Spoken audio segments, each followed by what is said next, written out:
அரசியல் அனாதையா தான் ஆவார். என்னை பொறுத்த வரைக்கும் விஜய் வந்து அரசியல் அனாதையா ஆக முடியும். கண்டிப்பா ஒன்றும் பெருசா இந்த ஒரு சொற்றோட மிகப்பெரிய சொற்றோட அரசியல் அனாதை என்பது ஒரு மிகப்பெரிய சொற்று, ரொம்ப சர்வசாதாரணமா சொல்ற மாதிரி இருக்கு சார். இல்ல இப்ப என்ன பொசிஷன்ல இருக்கிறதா நீங்க ஃபீல் பண்றீங்க? Correct sir. பட் இப்போ இருக்க இல்ல இப்ப இருக்கிற நிலைமையில விஜய் கட்சி வந்து டிஎம்கேக்கு ஒரு ஸ்பாய்லரால இருக்கலாம் சார். தாவேக்காவை பொறுத்த வரைக்கும் அவங்க வந்து ஒரு இன்சிக்னிபிகன்ட் தான் என்னை பொறுத்த வரைக்கும் சொல்லுவேன். யாரும் அவங்க கூட சேரல. ஸோ அவங்கள தனித்து விட்டுட்டாங்க, அவ்வளவுதானே தவிர அவங்களோட பெரிய இம்பாக்ட் ஒன்றும் இருக்காது. ஆனால் நீங்க சொன்ன ஒரு விஷயத்த நம்ம எடுத்துக்கணும். மைனாரிட்டி ஓட்ஸை பொறுத்த வரைக்கும் டிஎம்கேவுக்கு விஜய் கட்சி வந்து டிஎம்கேவுக்கு ஒரு ஸ்பாய்லரால இருக்கிறோம். எனக்கு அதெல்லாம் கூட இல்லைங்க. அவர் போய் ஜாயின் பண்றாரு, நெக்ஸ்ட் டே அவங்க கேட்ல இருந்த அந்த ரெட்டல்ன்றதையும் அவங்க வீட்டில் இருந்த ஜெயலலிதா போட்டோ எடுத்து வெளியில போட்டாங்க பாருங்க. எப்படிங்க அது முடியும்?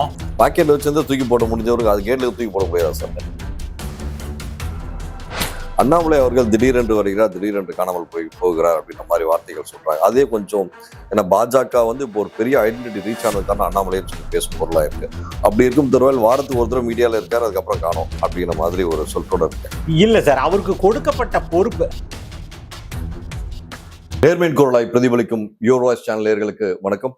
நம்ம ஸ்டுடியோக்கு இன்னைக்கு வந்திருக்க சிறப்பு விருந்தினர் மட்டுமல்ல முக்கியமானவரும் கூட தமிழகத்தின் Jio political analyst mister Senthil அவர்கள். சார் வணக்கம். வணக்கம் சார். அரசியல் களம் ஒவ்வொரு புறம் ஒவ்வொருமாக பேசும் பொருளாக மாறிட்டு இருக்கு. ஸோ ஒரு ஜியோ பொலிட்டிக்கல் அனலிஸ்டா நீங்க இப்போதைக்கு இருக்க கள நிலவரம், ஏன்னா நீங்க பாஜக மட்டுமல்லாமல் திமுக கூட்டணியை பத்தி ரொம்ப வலுவா பேசக்கூடிய ஒரு நபர், இப்போ எப்படி பாக்குறீங்க சார்? திமுகவிலும் குளறுபடி, அதிமுக கூட்டணியிலும் குளறுபடி, நீங்க எப்படி பாக்குறீங்க சார்? மேலோட்டமா பார்த்தோம்னா திமுக அதிமுக ரெண்டுலயுமே பெரிய குளறுபடிலாம் ஒன்றும் இல்லை. ஒரு தேர்தல் கூட்டணி அப்படின்னு சொல்லி சொன்னா இதெல்லாம் நார்மலா இருக்கக்கூடிய விஷயங்கள் தான். அது செட்டில் ஆயிடும், ரெண்டு பக்கமே இன்னொரு ஃபியூ டேஸ்ல செட்டில் ஆயிடும், 1 or 2 daysல வந்து செட்டில் ஆயிடும். நீங்க ஒன்னொன்னுமே பாத்தீங்கன்னா அந்த அன்னைக்கு ஒரு சின்ன கட்சி ஒன்று வெளியில போகும், ஒன்று உள்ள வரும், இதுல இருந்து அந்த பக்கம் போவாங்க, அதுல இருந்து போவாங்க. இது நார்மலா இருக்கிறது தான். ஒரு பெரிய ஹாவாக்கு ஒன்றும் இல்லை. இந்த 2026 தேர்தலை பொறுத்த வரைக்கும் என்டிஏ கூட்டணி ஆகட்டும், அதே போல டிஎம்கே கூட்டணி ஆகட்டும், பெரிய சலசலப்பு எதுவும் இருக்கிற மாதிரி தெரியல, நார்மலா தான் இருக்குது. என்டிஏ கூட்டணியா அதிமுக கூட்டணியா சார்? இது என்டிஏ கூட்டணி தான் அவங்களுமே சொல்றாங்க. என்டிஏ கூட்டணியில் தமிழகத்தை பொறுத்தவரை பாஜக சார்ந்த நபர்கள் என்டிஏ கூட்டணி சொல்றாங்க, அதிமுக தலைமையிலான கூட்டணி தெளிவா சொல்றாங்க. அதிமுக தலைமையிலான என்டிஏ கூட்டணி அப்படின்றாங்க. அதுதான் சொல்றாங்க. இப்ப அவங்களும் அதான் சொல்றாங்க, அதிமுக தலைமையிலான என்டிஏ கூட்டணி தான். அது வந்து பிஜேபி சைடும் அதுதான், அதிமுக சைடும் அதுதான். அதுல எந்த குழப்பமும் இல்லையே. ஆனா இப்போ முதல்வர் அவர்களும் சரி, திமுக மட்டுமல்லாமல் இப்போது எதிர்கட்சி ஆளுங்கட்சியில இருக்க அனைவரும் இது வந்து என்டிஏ கூட்டணியா இல்ல அதிமுக கூட்டணியா அப்படின்ற கேள்வி வந்து அவ்வப்போது எழுத்துட்டே கேள்விக்கு இங்க வேலையே இல்ல. என்டிஏ கூட்டணி தான் இது. அத வந்து எடப்பாடி பழனிசாமி தான் முதலமைச்சர் கேண்டிடேட். ரிப்பீட்டடா ஹோம் மினிஸ்டரும் பிரைம் மினிஸ்டரும் இதை சொல்லிட்டே இருக்காங்க. அதே போல சார் 2 பேருமே சொல்லியிருக்காங்க. பிரைம் மினிஸ்டர் எங்கேயுமே மென்ஷன் பண்ணல. திருச்சி மாநாட்டிலையும் சரி, நம்மளுடைய மதுரை மாநாட்டிலையும் சரி அவர் தெளிவா ஸ்பெல் பண்ணார் அந்த விஷயத்த. அதிமுக தலைமையிலான, ஆமா, எடப்பாடி பழனிசாமி தான் முதலமைச்சர், அதிமுக தலைமையிலான கூட்டணி தான். சரி, நீங்க சொல்லிட்டா கரெக்டா இருக்கும். ஏன்னா because you are very good analyst in this area. இன்னொரு விஷயம் சார், தாவேக்காவோட வரவு என்டிஏ கூட்டணிக்கு பின்னடைவு அப்படின்னு சொல்லிட்டு ஒரு பக்கம் பேசும்போது, இன்னொரு பக்கம் பார்த்தீங்கன்னா முக்கியமா என்டிஏ கூட்டணியில் இருப்பவர்கள் சொல்லக்கூடிய வார்த்தை, தாவேக்காவோட வரவு வந்து திமுகவுக்கு ஒரு பெரிய செட்பேக், மைனாரிட்டி ஓட்ஸ் எல்லாம் டைவர்ட் ஆகுது அப்படின்ற வார்த்தையை சொல்றாங்க. இது எப்படி பார்க்கணும் சார்? சார், தாவேக்காவை பொறுத்த வரைக்கும் அவங்க வந்து ஒரு இன்சிக்னிபிகன்ட் தான் என்னை பொறுத்த வரைக்கும் சொல்லுவேன். நான் உங்களுக்கு முதல்ல ஒரு 1 year இவங்க எப்ப கட்சி ஆரம்பிச்சாங்க, முதல் மாநாடுல வந்து நாம ஒரு ஆட்டம் பாம்பு போட போறேன், இது ஆட்சியில் பங்கு அதிகாரத்தில் பங்கு இப்படிலாம் அவர் பேசும்போதே நான் உங்ககிட்ட பேசியிருக்கேன் இந்த விஷயத்த. 6-8% மேல தாண்டவே மாட்டாங்க, எப்படி இருந்தாலும் அவ்வளவுதான் நடக்கும் அப்படின்னு சொல்லிட்டு. நீங்க இப்ப வந்து கூட்டணியில அவங்க தனித்து விடப்பட்டிருக்காங்களே தவிர அவங்க போய் யாரு கூட கூட்டணி சேரல அந்த மாதிரி கிடையாது. யாரும் அவங்க கூட சேரல. சோ அவங்கள தனித்து விட்டுட்டாங்க, அவ்வளவுதானே தவிர அவங்களோட பெரிய இம்பாக்ட் ஒன்றும் இருக்காது. ஆனா நீங்க சொன்ன ஒரு விஷயத்த நம்ம எடுத்துக்கணும். மைனாரிட்டி ஓட்ஸை பொறுத்த வரைக்கும் டிஎம்கேவுக்கு விஜய் கட்சி வந்து டிஎம்கேவுக்கு ஒரு ஸ்பாய்லரால இருக்கிறோம், அவ்வளவுதான். அந்த ஸ்பாய்லர் அப்படின்றது வந்து ஒரு 2-3% வரைக்கும் அவங்க கிட்ட இருந்து எடுக்கிறதுக்கான வாய்ப்பு இருக்குது. ஆனா மைனாரிட்டிஸ் எந்த அளவுக்கு அவங்கள நம்புவாங்க அப்படி ஒண்ணு இருக்கு இல்லைங்களா? பிகாஸ் அவங்களுக்கு ஒரு நெரேட்டிவ் பாத்தீங்க அப்படின்னு சொல்லி சொன்னா, அந்த டிவிகேவை பொறுத்த வரைக்கும் அவங்களுக்கு ஒரு சரியான அணுகுமுறை இல்லைன்னு தான் சொல்லணும். அவங்களே தான் இப்படி ஒரு விஷயத்தை கிளப்புறாங்க. காங்கிரஸோட கூட்டணின்னு சொல்லி சொன்னவங்க. அதுக்கப்புறம் ஆதவர்ஜுனா முதற்கொண்டு ஆதவர்ஜுனா சொன்னாரு 2.5 வருஷம் முதலமைச்சர் நாங்க 90 சீட் எங்களுக்கு தரேன்னு சொன்னாங்க அப்படின்னு சொல்லி சொன்னாரு. அப்படி ஒன்றும் நடக்கவே இல்லை. இல்ல அப்படி நடக்கலையா இல்ல நடந்தது உங்களுக்கு தெரியலையா? நிச்சயமா நடக்கல. இல்ல என்டிஏல நடந்ததாக நடக்கவே இல்லையே. அப்படிலாம் பொது மேடையில அந்த மாதிரி சொல்ல முடியாது. அதுதான் அவங்க இதைதானே அவங்க சொன்னாங்க. காங்கிரஸ் வந்து இந்த நாளைக்கு வந்துடுறாங்க, காங்கிரஸ் எங்களோட கூட்டணி வராங்க அங்க. அப்பவும் நம்ம தெளிவா சொன்னோம், காங்கிரஸ் நிச்சயமா அங்கிருந்து வெளியில் வர்றதுக்கு வாய்ப்பு இல்லை. அதே போல பாலிடிக்ஸ்ன்றது அவங்க வந்து தொண்டர்களை மட்டும் அரசியல் படுத்தல, உண்மை. அவங்களுமே அரசியலுக்கு இன்னும் வரல. இந்த முழுசா அந்த கோர் டீம் இருக்கக்கூடிய, எனக்கு என்ன ஒரே ஒரு விஷயம்னா, அன்பார்ச்சுனேட்டா நிர்மல் குமார் ஒரு ஸ்ட்ராங்கான இடத்துல இருந்து வந்தவர். அவர் பிஜேபியில இருந்து போயிருக்காங்க, பிஜேபியில இருந்து ஏடிஎம்கே போய் ஏடிஎம்கே இருந்து டிவிகே வந்திருக்காங்க. அவருக்கு அரசியல் கிளியரா தெரியும். அவரும் எப்படி இந்த விஷயத்த மிஸ் பண்றாரு, நம்ம யாராவது ஒருத்தர் சொல்லிட்டா வந்து இப்படி எல்லாம் கிளப்பி விட்டுட்டா எல்லாம் சரியாயிடுமா? கண்டிப்பா ஆகாது. அதாவது ஒரு அரசியல் அனாதையா தான் ஆவாரு. என்ன பொறுத்த வரைக்கும் விஜய் வந்து அரசியல் அனாதையா ஆக முடியும். கண்டிப்பா ஒன்னும் பெருசா இந்த ஒரு சொற்றோட மிகப்பெரிய சொற்றோட அரசியல் அனாதை என்பது ஒரு மிகப்பெரிய சொற்ற, ரொம்ப சர்வசாதாரணமா சொல்ற மாதிரி இருக்கு சார். இல்ல இப்ப என்ன பொசிஷன்ல இருக்கிறதா நீங்க ஃபீல் பண்றீங்க? Correct sir. பட் இப்போ இருக்க இல்ல இப்ப இருக்கிற நிலைமையில என்னவா இருக்கு, அரசியல் அனாதைன்றது ஓட் பேங்கை வச்சு இல்ல. கரெக்ட். ஒரு இண்டிவிஜுவல் பண்ணாத இமேஜ், அதாவது ப்ரூவ் பண்ணாத ஒரு கேண்டிடேட், ஒரு இண்டிவிஜுவல் அவர் வந்து அரசியல்ல வந்து யாருமே சப்போர்ட் பண்ணாம இருந்தா அதுக்கு பேர் தான் அரசியல் அனாதை. சரிங்களா? அவரு இப்ப அப்படித்தானே இருக்காரு. அவர் யாரும் சப்போர்ட் பண்ணலீங்க. அவங்க யாருமே போய் இப்ப அவங்க கிட்ட பேசிட்டு அது இந்த பேரம்படியில அப்படின்ற லெவலும் ஒன்றும் கிடையாது. இப்போ நான் இப்ப நீங்க முதலமைச்சரா இருங்க அப்படின்னு சொல்லி சொல்றாங்க.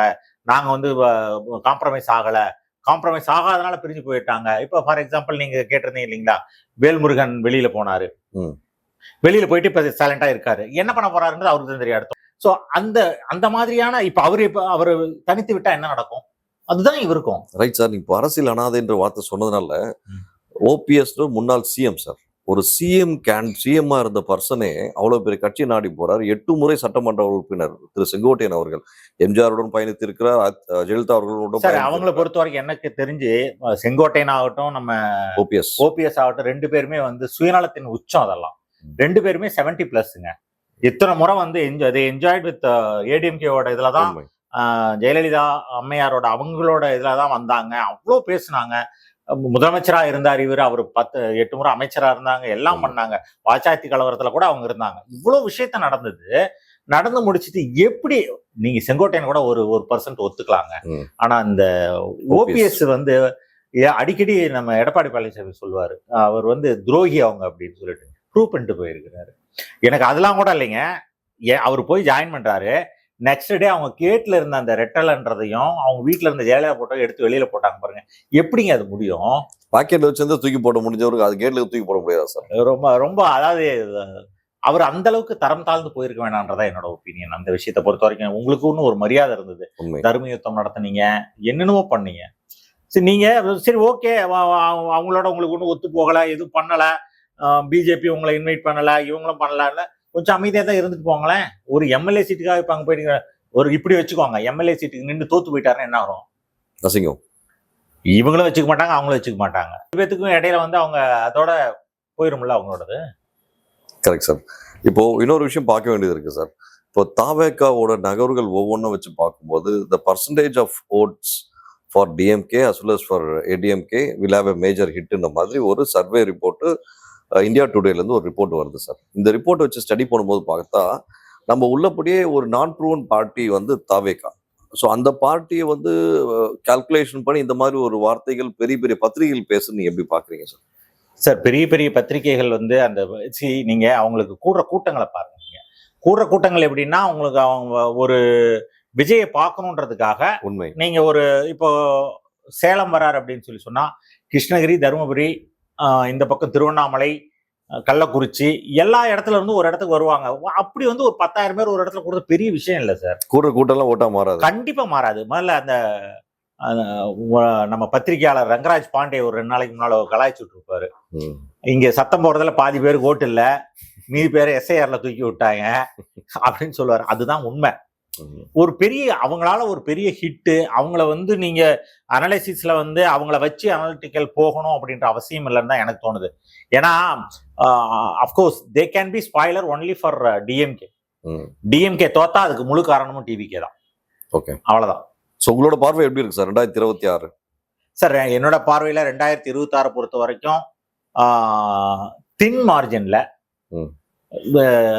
ஏடிஎம்கே வருவாங்க sir. Correct me if I wrong sir. 2021 தேர்தல் ரிசல்ட் வரதுக்கு முன்னாடி நான் உங்களுக்கு இதே நேர்காணல் பண்ணும்போது நீங்க சொன்ன ஒரு வார்த்தை, ஒரு தின் எட்ஜ்ல தான் வந்து டிஎம்கே வரும்னு சொன்னீங்க.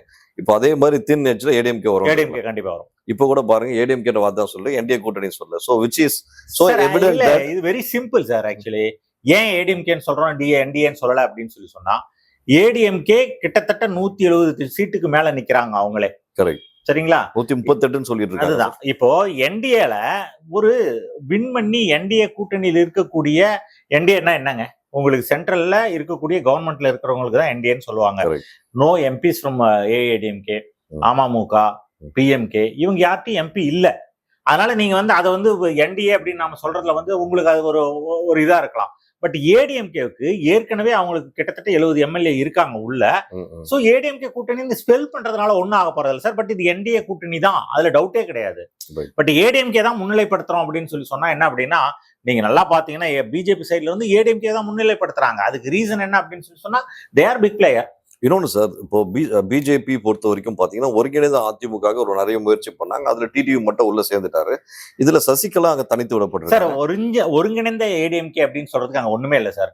எப்ப டிடிவி தினகரன் வந்து அமமுக கட்சி ஒரு கட்சியா இருந்து அவங்க வந்து ஏடிஎம்கேவோட என்டிஏல வந்து சைன் பண்ணிட்டாங்க அப்படின்னா முடிஞ்சுது சார். அதோட Jayalalithaa individual, OPS and individual, அவங்க ரெண்டு பேருமே கட்சியெல்லாம் நடத்தல. சசிகலா, யூ மீனிங் சசிகலா, ஓபிஎஸ் ரெண்டு பேருமே வந்து இண்டிவிஜுவல்ஸ். அவங்க ரெண்டு பேருமே கட்சி எதுவும் நடத்தலையே. இப்போ ஏதோ ஒரு கட்சியில வந்து நான் தானே இணைச்சிக்கிறேன் அப்படின்ற வார்த்தையை சசிகலா அம்மா சொல்றத இல்ல, அவங்க வந்து இப்போ இப்ப பின்னால வந்து ஒரு அடையாளத்துக்காக அவங்க ஒரு கட்சி ஆரம்பிச்சிருக்காங்க. Okay. She need some identity.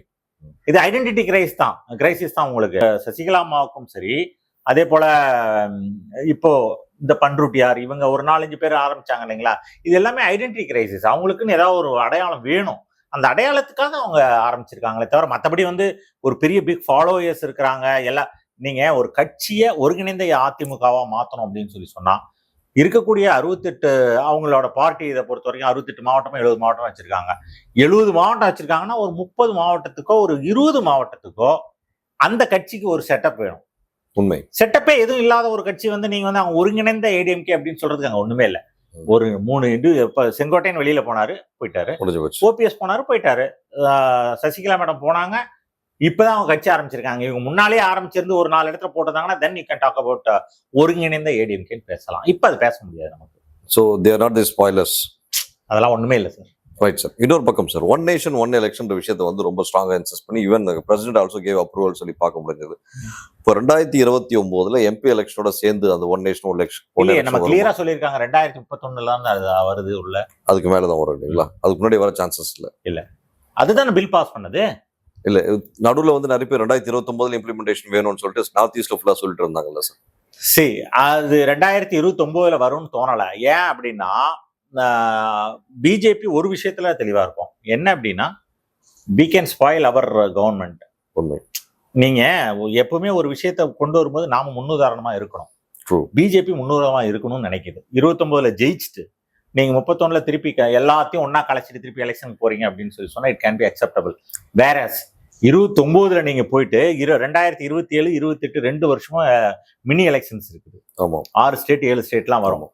So அவங்கள கொண்டுட்டு போய் 29 கலைச்சிங்க அப்படின்னு சொன்னா எப்படி அக்செப்ட் பண்ணுவாங்க? அது எக்ஸ்டென்ஷன் கொடுக்கலாம் இல்லைங்களா? எதை இந்த 2027, 28 எலெக்ஷன்ஸ் வரக்கூடிய எலெக்ஷன் அது 1 இயர் 2 இயர்ஸ் எக்ஸ்டென்ஷன் கொடுக்கலாம் இல்ல? அந்த அப்படி பண்ண மாட்டோம். Right sir. ஆஃப் த வே வந்துரும்ல. எல்லா கவர்மெண்ட்டுமே ஆஃப் த வே ஃபுல் வே வந்துடும். 2031 வச்சிங்க அப்படின்னா மெஜாரிட்டி கவர்மெண்ட் 1.5 வருஷம் 2.5 வருஷம் ஏற்கனவே ரூல் பண்ணியிருப்பாங்க. So you can dissolve the government and we can go for one nation one election. அதுக்கப்புறம் சார் இன்னொன்று, பாஜகலே கூட ஒரு டைரக்டா கிடைச்ச ஒரு தகவல், 2ஆம் கட்ட தலைவர்களின் செயல்பாடுகள் திருப்திகரமாக இல்லை என்ற ஒரு வார்த்தை வந்து பேசும் பொருளா இருக்கு பாஜகல. இதே வந்து தாவேக்கா தரப்புல இருந்தும் இதே ஒரு விஷயம் பேசுகிறோம். தாவேக்கால விஜய் தவிர வேற யாரும் வேலை செய்யணும்னு ஓரளவுக்கு தெரியுது. ஸோ இது ஏன் பாஜகவையும் டிவிக்கு புதுசா ஆரம்பிச்ச கட்சியோட கம்பேர் பண்ணி ஒரு தலைவர் பேசுறாரு? இது உள்ளபடியே எப்படி நீங்க பாக்குறீங்க சார்? இல்ல, ஆக்சுவலி என்ன அப்படின்னா, எனக்கு இந்த ஒரு விஷயம் புரியல. பாஜகவை பொறுத்த வரைக்கும் ஒரு 2ஆம் கட்ட தலைவர்கள் வந்து தமிழகத்துல சொல்றாங்க இருக்கிறாங்க தமிழகத்துல அப்படின்னு நீங்க சொல்றது எப்படின்னு எனக்கு புரியல. ரீசன் என்ன அப்படின்னு சொன்னா, ஒரு நேஷனல் பார்ட்டி இதோட மெஜாரிட்டி எக்ஸாமினேஷன் அப்படின்றது உங்களுக்கு ஜெனரல் எலெக்ஷன் தான், அசம்பிளி எலெக்ஷன் கிடையாது. இந்த அசம்பிளி எலெக்ஷன்ல நாங்க நிக்கிறது 25 தொகுதி அல்லது 30-35 தொகுதினே வச்சுக்கோமே, வாட் எவர் இட் இஸ். நான் ஒரு 30 தொகுதி நிக்கிறோம், 35 தொகுதி நிக்கிறோம் அப்படின்னு சொன்னா 35 தொகுதிக்கான வேலைகள் எவ்வளவு தேவையோ அவ்வளவுதான் ஒர்க் பண்ண முடியும். நீங்க மீதி உள்ள 35னா மீதி உள்ள 200 தொகுதி இருக்கு இல்லையா, 200 தொகுதியில இருக்கிறவங்க எப்படி வேலை செய்ய முடியும்? அவங்க கூட்டணி கட்சியோட தான் சொல்லுவாங்க. So they will work on it. யாருக்கு சீட்டு கிடைக்கிறவங்க இப்போ சீட்டுக்காக அப்ரோச் பண்ணிட்டு அவங்க சீட்டு கிடைச்ச கண்டெஸ்ட் பண்ணுவாங்க. கண்டெஸ்ட் பண்ணாத தலைவர்கள் அவங்களோட போய் அலைன் ஆகி ஒர்க் பண்ணுவாங்க. அவ்வளவுதானே தவிர இரண்டாம் கட்ட தலைவர்கள் அமைதியா இருக்கிறாங்க அந்த மாதிரி ஒன்றும் இல்லை. இன்னொன்று சார், எல்லாரும் கேட்க ஒரு கேள்வி, நிறைய பத்திரிகையில நானும் நிறைய சேனல்ல இந்த விஷயம் பேசிட்டு இருக்கேன். அண்ணாமலை அவர்கள் திடீரென்று வருகிறார், திடீரென்று காணாமல் போகிறார் அப்படின்ற மாதிரி வார்த்தைகள் சொல்றாங்க. அதே கொஞ்சம் ஏன்னா பாஜக வந்து இப்போ ஒரு பெரிய ஐடென்டிட்டி ரீச் ஆனதுக்கான அண்ணாமலைன்னு சொல்லி பேசும் பொருளா இருக்கு. அப்படி இருக்கும் தருவாயில் வாரத்துக்கு ஒரு தடவை மீடியால இருக்காரு, அதுக்கப்புறம் காணோம் அப்படிங்கிற மாதிரி ஒரு சொல்றோட இருக்கு. இல்ல சார், அவருக்கு கொடுக்கப்பட்ட பொறுப்பு சில கட்சிக்குள்ள நடக்கக்கூடிய சின்ன சின்ன விஷயங்கள் வந்து இந்த மாதிரி பேச வச்சிருக்கலாம். ஃபார் எக்ஸாம்பிள் அண்ணாமலை நற்பணி மன்றம், அண்ணாமலை நண்பர்கள் கூட்டம் அப்படின்லாம் இருக்கு. So they are working on it. அதனால வந்து இந்த மாதிரியான ஒரு பேச்சு வருதே தவிர மற்றபடி வந்து அவருக்கு கொடுக்கப்பட்ட வேலை என்ன, அந்த ப்ரோக்ராம் என்னவோ அந்த ப்ரோக்ராம் தான் வந்து பேட்டி கொடுக்க முடியும். மாநில தலைவராக இருக்கும்போது டெய்லி அவர் பிரஸ் மீட் பண்ணணும், அது அவரோட டியூட்டி.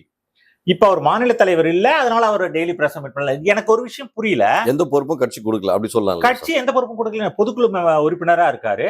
கட்சிக்கு அவர் வந்து ஒரு விஷயத்த புரிஞ்சுக்குவாங்க நீங்க, அண்ணாமலை அப்படின்ற ஒரு தலைவர் வந்து இஸ் க்ரோன் லீடர், சரிங்களா? அந்த லீடர் வந்து எந்த நேரத்துல எங்க யூட்டிலைஸ் பண்ணுமோ அங்க யூட்டிலைஸ் பண்ணுவாங்க. நீங்க எல்லா டைமும் வந்து அவராவே லீடரா இருக்க முடியும் அப்படின்னு சொல்லி நம்ம எதிர்பார்க்க முடியாது இல்லைங்களா? T20 மேட்ச் நடக்குது சார், ஓப்பனர் ஸ்ட்ராங்கா அடிச்சா மட்டும் தான் சார் அடுத்து வரக்கூடிய first one, second one, third one அடிக்க முடியும். இப்ப இருக்க சுச்சுவேஷன்ல அண்ணாமலைன்னு ஒரு பர்சனை முன்னாடி இறக்கி ஃபுல்லா அடிச்சாடுன்னு சொல்லி சொன்னா எப்படி இருக்கும் சார் கேம்? சார் இது 2024 தேர்தல் உங்களுக்கு ஞாபகம் இருக்கும்னு நினைக்கிறேன் சார். நல்ல அண்ணாமலை தன்னோட ஃபுல் ஸ்ட்ரென்த்தையும் வச்சுதான் விளையாடினாங்க. உண்மை. ஸோ அந்த ஸ்ட்ராட்டஜிக்கலா பாத்தீங்க அப்படின்னு சொல்லி சொன்னா நம்மளால அது ஓட்டா கன்வெர்ட் பண்ண முடியாம அது போயிருந்தது, சரிங்களா? இப்போ T20 மேட்ச்ல விளையாடக்கூடிய ஒரு பிளேயரையும் ஒரு டெமோக்ராட்டிக் செட்டப்ல இருக்கக்கூடிய ஒரு தலைவரையும் கம்பேர் பண்ண முடியாது. அண்ணாமலை வந்து ஒரு நல்ல மாஸ் லீடர், சரிங்களா? இப்போ எல்லா இடங்கள்லயும் அவங்க வந்து இப்போ இதுல like Vijay mass leader, Annamalai mass leader. Mass leader அப்படின்றவங்க அவங்க போய் இப்போ நீங்க மொத்தமா ஸ்ப்ரெட் பண்ணி இப்போ நம்ம விஜய் கூட்டத்தை பொறுத்த வரைக்கும் தான் நம்ம இந்த விஷயத்த சொல்லணும். விஜய் டிவிக்கு பொறுத்த வரைக்கும் என்னன்னா, அடுத்த முதலமைச்சரா வருவாங்க, அடுத்த முதலமைச்சர் இவர் தான் முதலமைச்சர் கேண்டிடேட் சொல்றாங்க. முதலமைச்சர் கேண்டிடேட்டுக்கு எத்தனை எம்எல்ஏ வேணும் அப்படின்னு நீங்க கேட்டீங்கன்னா அவங்க என்ன சொல்லுவாங்க, 4 எம்எல்ஏ ஜெயிச்சிருவாரு எங்க தலைவர், அதனால நாங்க முதலமைச்சர் ஆயிருவோம் அப்படிம்பாங்க. அது தொண்டர்கள், தெரியாத தொண்டர்கள் சொல்றது. அதே போலதான் இந்த விஷயம் என்ன அப்படின்னு சொல்லி சொன்னா, அண்ணாமலை மட்டுமே தலைவர், அவர் மட்டும்தான் அவர் முதலமைச்சர் கேண்டிடேட் அப்படின்னு சொல்றது வந்து ஒரு இல்லாஜிக்கலா, இப்போ அதாவது ஒரு தொண்டர்கள்ல ஒரு செக்டார் அப்படி இருக்கிறாங்கன்னு வச்சுக்கோங்களேன், அவர் மேல உள்ள பாசத்துல. இப்ப நாமளே வேற ஒரு சேனல்ல கொடுக்கும்போது என்ன, துணை முதலமைச்சரா வர்றதுக்கான வாய்ப்புகள் இருக்குன்னு தான் சொல்லியிருக்கோம். இப்போ அவரு ஜெயிச்சதுக்கு அப்புறம் என்ன பண்ணுவாங்க அப்படின்றது பார்ட்டிக்கு தெரியும். இப்போ நம்ம இங்க உட்காந்துட்டு கமெண்ட் பண்றதுக்கு ஒண்ணுமே இல்லை. இன்னொன்னு, அவரு அமைதியெல்லாம் இல்ல, அவரோட கொடுக்கப்படுற வேலையை கரெக்டா முடிக்கிறாரு. அது என்ன ஃபாலோ பண்ணுமோ அந்த ஃபாலோ அப்ல இருந்துட்டு இருக்காரு. அவரு இந்த கட்சியினுடைய ஒரு முக்கியமான தலைவர், அவ்வளவுதானே தவிர அவர் மாநில தலைவராக இருந்தால் மட்டும்தான் சார் டெய்லி பேட்டிலாம் கொடுக்க முடியும். இல்லை அப்படின்னு சொல்லி சொன்னா அவங்க அந்த லெவல்ல தான் இருப்பாங்க. அதுக்காக வந்து அவர் வேற அமைதியாயிட்டாரு, ஒதுங்கிட்டாரு, ஒதுக்கப்பட்டார், இதெல்லாம் யாருங்க ஒதுக்க முடியும்? பிஜேபியில் அது நடக்கவே நடக்காதுங்க. பிஜேபி பொறுத்த வரைக்கும் ஒர்க் பண்றவங்க அவங்க முன்னேறிக்கிட்டே தான் இருப்பாங்க. ஏன்னா it is completely democratic party. நீங்க KN நேருவோ ஏவா வேலுவோ அவங்க வந்து நீங்க வேலை செய்யல அப்படின்னு சொல்லி சொன்னா ஒதுக்கப்பட்டார் அப்படின்னு சொல்லி சொல்லலாம் ஈஸியா. ஏன்னா அவங்கள அதுக்கப்புறம் கண்டுக்கிறதுக்கு ஆள் இல்லை, அங்க யாரும் வந்து சொல்லணும்ன்ற அவசியம் இல்லை. ஆனா பிஜேபியில் அப்படி கிடையாது. அண்ணாமலை இன்னைக்கும் நீங்க ஏதாவது ஒரு மேடைக்கு போனாங்க அப்படின்னு சொல்லி சொன்னா அவருக்கு ஒன்று ஃபேன் ஃபாலோவிங் இருக்கதான் செய்வாங்க. கண்டிப்பா சார். அவங்க இப்போ தமிழ்நாட்டுல பிஜேபியில பெரிய ஃபேன் ஃபாலோவர்ஸ் இருக்க ஒரே ஒரு தலைவர் அவர் அப்படின்னு சொல்றாங்க சார். இல்ல அந்த வார்த்தையை நம்ம அக்செப்ட் பண்ணிக்க முடியாது. அவரும் ஒரு முக்கியமான தலைவர்.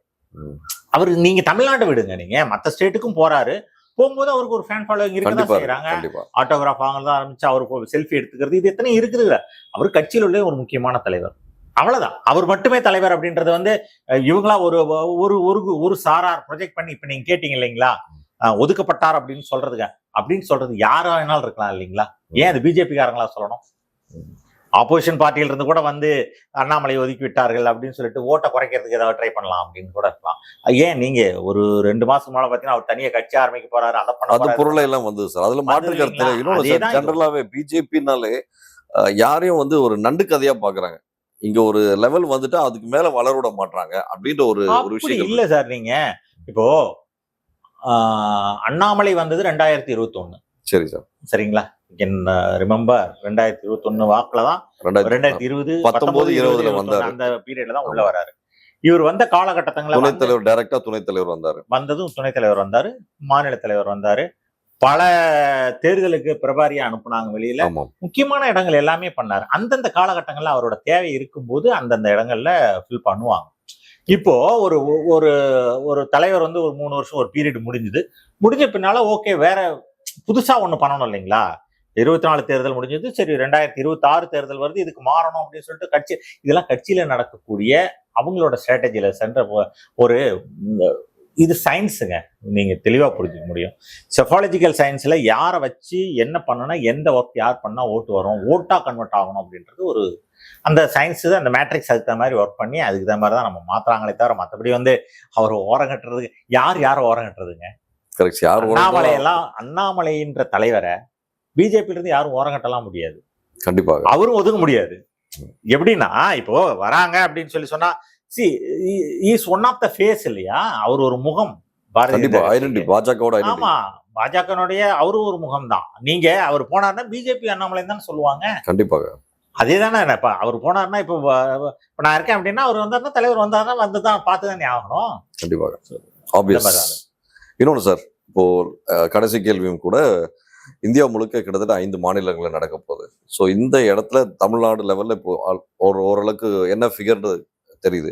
அசாம், கேரளா, பாண்டிச்சேரி இங்கே நிலவரம் எப்படி, வெஸ்ட் பெங்கால் இங்கே எப்படி இருக்க போகுது சார்? சார் ஆக்சுவலி நம்மளோட சர்வே நம்மளோட இதுலயே வந்து என்னன்னா 2 முறை எடுத்திருக்கோம். அசாம் பொறுத்த வரைக்கும் நீங்க கிளீன் ஸ்வீப், அதுல எந்த விதமான சேஞ்ச் இருக்கு, பிஜேபி தான். பாண்டிச்சேரி அகைன் பிஜேபி கருத்து வேறுபாடுலாம் காம்ப்ரமைஸ் ஆயிடுச்சா சார்? அதெல்லாம் ஆயிடுச்சு சார். பிஜேபி சார்பா ஒருத்தர் வந்தாரு, இவர் உடனே கிளம்பி சேலம் போயிட்டாரு அப்படின்ற மாதிரி நியூஸ் சார். ஆக்சுவலி அதான் நான் முதல்ல சொன்னேன் இல்லைங்களா, இது திமுகவுக்கும் சரி, அண்ணா திமுகவுக்கும் சரி, பாஜகவுக்கும் சரி, என்டிஏ கூட்டணிக்கும் சரி, அந்த மதச்சார்பற்ற கூட்டணி சொல்றாங்களா அவங்களுக்கு இதெல்லாம் சின்ன சின்ன விஷயங்கள் இருக்கும் சார். அதெல்லாம் காம்ப்ரமைஸ் ஆகும் சார். ஒரு பெரிய விஷயத்தை டார்கெட் பண்ணும்போது லட்சிய ஜனதா கட்சியா சம்திங் சார்ல்ஸ் மார்டின் திறந்திருக்காரு இல்லையா, அவர் உள்ள வந்ததுக்கு அப்புறம் பாண்டிச்சேரியில வேர்டு யூஸ் பண்ணீங்க, ஜார்ஜ் மார்டின் திறந்திருக்காரு கட்சியை. ஆமா சார், புதுசா திறந்தாரு, அது புதுசா ஓபன் பண்ணிருக்காரு பார்ட்டி. ஸோ இந்த பார்ட்டி வந்த உடனே திரு ரங்கசாமி அவர்களுக்கு அந்த பார்ட்டியை வந்து என்டிஏல வர்றதுக்கு விருப்பம் இல்லை, அதனால் வந்து தொகுதி பங்கீடு பேச்சுவார்த்தைக்கு உட்காராமல் சேலம் சென்று விட்டார் ஒரு செய்தி ஃபிளாஷ் பாக்குறேன். இல்ல இப்ப மதியம் செட்டில் ஆயிடுச்சு கம்ப்ளீட்டா. அது உங்களோட நமச்சிவாயம் பேசி ஏதோ காம்ப்ரமைஸ் பண்றாரு, அதனால தெரியுது சார். அதுதான் சார், யாராவது ஒருத்தர் பேசி காம்ப்ரமைஸ் பண்ணுவாங்கல்ல. சரி, அதாவது விஷயங்கள் இப்படித்தான் ஒருத்தர் மனசா. இப்போ உங்களுக்கு நீங்க நானும் எல்ஜேகே வெளியே போய் சார்ல்ஸ் வெளியே போயிடுறாரா? இல்லையே, போலியே, அவருக்கு 2 சீட் கொடுத்துருக்காங்களே. அப்படிங்களா? சரி சார். எப்படி சார் புதுசா கடை திறந்தவருக்கு உடனே தூக்கி சீட்டை கொடுத்துறீங்க? புதுசா இங்க கடை திறந்து ஒரு 3 வருஷமா டிவிக்கே நடத்திட்டு இருக்காரு. அவரை போல ஒரு மனிதர் வந்து ஒரு செல்வாக்கான மனிதரும் கூட, அவரை ஏன் ஏத்துக்க மாட்டீங்க? நீங்க பாண்டிச்சேரி தேர்தல் களத்தையும் தமிழக தேர்தல் களத்தையும் ஒன்னா பாக்குறீங்களா? நான் பாக்கல சார். கண்டிப்பா அப்படி பார்க்க முடியாது. அது வேற, அது யூனியன் டெரிட்டரி, இது வெரி சிம்பிள். கரெக்ட். அவ்வளவுதான். அப்படி டிவிகே பொறுத்த வரைக்கும் ஒரு ஒன் மேன் பார்ட்டிங்க. அது நீங்க ஒரு செட்டப்பே இல்ல. நீங்க எங்கேயாவது ஒரு செட்டப் காமிங்க. ஒரு மாவட்டத்துல இந்த செட்டப்லாம் இருக்குது வேணாம் சார். எத்தனை பூத்துக்கு அவங்க பூத் கமிட்டி போட்டிருக்காங்க? 12 பேர் கொண்ட பூத் கமிட்டி எத்தனை போட்டிருக்காங்க? BLA 2 எத்தனை கொடுத்துருக்காங்க? எலெக்ஷன் கமிஷன் வெப்சைட்ல வந்துச்சுல்ல, எத்தனைக்கு BLA 2 அவங்க போட்டிருக்காங்க? 118 இடத்துல போட்டிருக்காங்க. நான் பார்த்தேன் 234க்கு. நீங்க பார்க்கும்போது 118 இருந்துச்சு. எனக்கு அந்த நம்பர் தெரியல. நீங்க சொல்றத சொல்றேன். நீங்க 234 தொகுதிக்கு மொத்தம் உள்ள 70,000 பூத்துக்கு எத்தனை பூத்துக்கு போட்டிருக்காங்க? நான் பார்த்த வரைக்கும் 118 பார்த்தேன் சார். இது நீங்க நான் அவங்களோட இம்பாக்ட் இன்சிக்னிபிகன்ஸ் சொன்னது இதுதான். நீங்க இப்ப பாருங்க, எலெக்ஷன் இப்போ அவங்க நாமினேஷன் தாக்கல் பண்ணி அவங்களோட கேண்டிடேட்லாம் 234 அனௌன்ஸ் பண்றதே கஷ்டம். பண்ணிட்டாங்கன்னா எத்தனை கேண்டிடேட் வெளியில போறாங்கன்னு பாருங்க. நீங்க எத்தனை கேண்டிடேட் ஓடி போயிடுறாங்கன்னு பாருங்க. பயத்தால விஜயகாந்துக்கே அது நடந்தது. பயத்தால சொல்றீங்க இல்லையா? பயத்தால ஓடி செலவு பண்ண முடியாது, பயம். விஜய் பொறுத்த வரைக்கும் சுயநலவாதி சார். அவர்லாம் 5 பைசா செலவு பண்ண மாட்டாரு. ஏன் அவன் சொத்து வித்துட்டு வந்தா செலவு பண்ணுவாங்க? ஸோ அது வாய்ப்பு இல்லை சார். ஸோ அது வந்து இப்போ சாமர்த்தியமா மற்ற கட்சிகளுக்கு சாதகமாகும் நினைக்கிறீங்க இல்லையா? சார் அவரை வந்து நம்பிக்கை, அவர் மேல உள்ள நம்பகத்தன்மை போகும். மற்ற கட்சி சாகமாகுதுன்றது நான் சொல்ல வரல. அவர் மேல உள்ள நம்பகத்தன்மை கொஞ்சம் கொஞ்சமா குறைஞ்சிக்கிட்டே வருது. நீங்க பாத்தீங்க அப்படின்னா நம்ம ஆரம்பத்திலேயே இப்படிலாம் நடக்கும்னு தெரியும். பட் இருந்தாலும் இப்போ நீங்க பாத்தீங்கன்னா நேத்துக்கும் இன்னைக்கும் பாத்தீங்கன்னா டெய்லி பேசிஸ்ல நீங்க பாருங்களேன், நம்பகத்தன்மை கொஞ்சம் கொஞ்சமா குறைஞ்சிக்கிட்டே வரும். அவங்களும் கம்முன்னு இருக்க மாட்டேங்கிறாங்க. எனக்கு வெளியில சொல்றாங்க இல்லைங்களா, ஒருவேளை ஆதவ அர்ஜுனா வந்து டிஎம்கேயோட பி டீம் நம்ம தெரியல, அங்க உள்ள இருக்காரு. அவர் செயல்பாடுகள் கருத்தும் அப்படிதான் இருக்கு. சில நேரம் டெய்லி ஒரு பிரச்சனையை ஏத்தி விடுறாரு. அது டிவிகேக்கு தான் செட் பேக். அது ரஜினி பிரச்சனை கூட ரொம்ப சாமர்த்தியமா நம்ம அர்ஜுனமூர்த்தி அவர்களும் நயனார் அவர்களும் நல்லா கையாண்ட விதம் நல்லா இருந்தது. பட் இப்போ அடுத்த மாநிலத்தை பத்தி சொல்லிட்டு இருந்தீங்க சார். வெஸ்ட் பெங்கால் எப்படி இருக்க போகுது சார்? சார் வெஸ்ட் பெங்கால்ல ஒரு நீங்க அது ஒரு என்ன சொல்றது, ஒரு டிப்பிக்கல் ஒரு மாதிரி யூனிக் ஸ்டேட் சார். அது என்னாச்சுன்னா பர்கானா டிஸ்ட்ரிக்ட்ஸ்ன்னு சொல்லுவாங்க. ஒரு 5 டிஸ்ட்ரிக்ட் வருது. North pargana, south pargana. இது மொத்தமே பாத்தீங்கன்னா அந்த 5 டிஸ்ட்ரிக்ட்ல டெமோகிராஃபிக் கம்ப்ளீட்டா சேஞ்ச் ஆயிடுச்சு. அந்த டெமோகிராஃபிக் சேஞ்சில் பார்த்தீங்க அப்படின்னு சொல்லி சொன்னால் கிட்டத்தட்ட ஒரு 80 தொகுதிகள் 80 தொகுதிகள் அப்படியே செக்மெண்ட்டு முஸ்லிம்ஸ் கண்ட்ரோல்டில் இருக்கு. சரி, இதில் வந்து ரிலீஜியஸ் பேசுகிறோம் அப்படின்றது இல்லை, டெமோகிராஃபிக் சேஞ்ச் அப்படி தான் இருக்குது. அந்த 80 தொகுதிகளில் பிஜேபியால பெனட்ரேட் பண்ண முடியல. மொத்தம் உள்ள 294 தொகுதியா? ஆமாம். 294 80 தொகுதி போயிடுச்சுன்னா 214 தொகுதிக்கு தான் பிஜேபி போட்டி போடுறதா நம்ம நினைக்கலாம். ஓகே. ஸோ நீங்க அந்த 80 தொகுதின்றது 80ல வந்து சாலிடா 70 தொகுதி வந்து டிஎம்சி எடுத்துறாங்க. ஸோ விச் மீன்ஸ் அவங்க 70ல இருந்து நம்பர் 1 கவுண்ட் ஆகும், 71ல இருந்து கவுண்ட் ஆகும், நீங்க 1ல இருந்து கவுண்ட் ஆகும். S, exactly. ஸோ விச் எக்ஸாக்டா சொல்லணும்னா அங்க இழப்பு வந்து ஜாஸ்தியா இருக்கலாம் இல்லையா? ஆமா, பாஜகவுக்கு வந்து ஆட்சி பிடிக்கிற லெவல் வருமா அப்படின்றது பெரிய கொஸ்டின். ஏன்னா இப்போ நம்ம லைக் ஈவன் தோ நான் 2 முறை விசிட் பண்ணிட்டு நம்ம பார்த்தோம், சர்வே பண்ணும் பார்த்தாச்சு. பார்த்ததுல நமக்கு கிடைச்ச விஷயங்கள் என்ன அப்படின்னு சொல்லி சொன்னா, அவங்களால கண்டிப்பா வந்து அந்த இடத்துக்கு போய் ரீச் ஆகுறதுன்றது வந்து அவ்வளவு ஈஸியான வேலை இல்லை. இப்ப இந்த பெனிட்ரேஷன்ல பங்களாதேஷும் வந்ததா இல்ல இந்தியர்களே தானா சார்? அது எஸ்ஐஆருக்கு பின்னால வந்து இந்தியர்கள் மட்டும்தான் இருக்கிறாங்க அப்படின்னு சொல்லி சொல்லப்படுது. ஆனா எஸ்ஐஆர் டாக்குமெண்ட் அவங்க சுப்ரீம் கோர்ட்லாம் போய் அந்த டாக்குமெண்ட்ஸ் எல்லாத்தையும் பண்ணி அவங்க மம்தா பானர்ஜி வந்து அது இன்டாக்ட்ல வச்சிருக்காங்க. ஏன்னா அவங்களுக்கு தெரியும் அந்த 80 தொகுதி அவங்களுக்கு ஒரு மேஜர் ஜங்க்ன்ட்டு. அவங்க வந்து ஏதோ ஒரு டீமை வச்சு அந்த கையகப்படுத்தின விஷயங்கள்லாம் அதெல்லாம் வச்சு பார்க்கும்போது சிஎம்மா இருந்துட்டு இந்த மாதிரி ஒரு அன்வான்ட் திங்ஸ்ல இறங்குறது ரொம்ப பெரிய தவறு இல்லை சார்? சார் எத்திக்கலா பாத்தீங்க அப்படின்னு சொல்லி சொன்னா அவங்களுக்கு அந்த எத்திக்ஸ் எல்லாம் இழுக்கிற மாதிரி தோணலை எனக்கு. உண்மை. கவர்மெண்ட் வச்சுக்கணும் அப்படின்றதுக்காக அவங்க பண்றாங்க. அதனால வந்து அங்க வந்து எனக்கு தெரிஞ்சு பிஜேபிக்கு கொஞ்சம் கஷ்டம் தான். நானே சொல்லக்கூடாது. ஸ்டடி பண்ணதால உங்களுக்கு இந்த வார்த்தை உங்க வாயில கேட்கணுன்றதுக்கான கஷ்டம். கேரளாவை பொறுத்த வரைக்கும் எனக்கு மற்றவங்களோட நம்ம ஃபீல்டுல நாம பார்த்த வரைக்கும் கிடைக்கிறது என்ன அப்படின்னு சொல்லி சொன்னா காங்கிரஸ் வருவாங்க.